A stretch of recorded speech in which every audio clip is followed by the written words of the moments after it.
Բողոքականները բացի Աստվածաշնչից ուրիշ որևէ գիրք չեն ընդունում, ուրիշ որևէ բան չեն ընդունում, իրենք այսպես կոնկրետ միայն Աստվածաշունչ դրույթի մեջ են։ Մասին է, չէ՞ Չէ, հին ու նոր կտակարան։ Երկու կտակարան։ Ընդունում են միայն Աստվածաշունչը։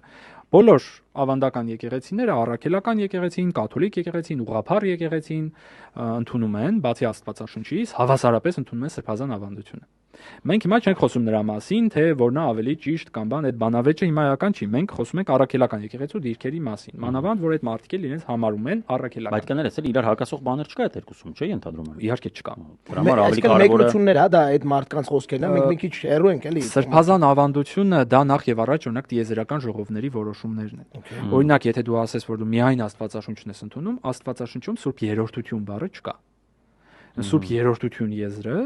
ինքը ավելի արդեն առաջին, երկրորդ, երրորդ դարերում ձևավորված վարդապետական, այսինքն Սուրբ Երրորդության դավանանքը 4-րդ դարում բյուրեղացել է Նիկիայի ժողովում, հետո Նիկիա Կոստանդնուպոլսյան մեր հավատո հանգանակով է բյուրեղացել,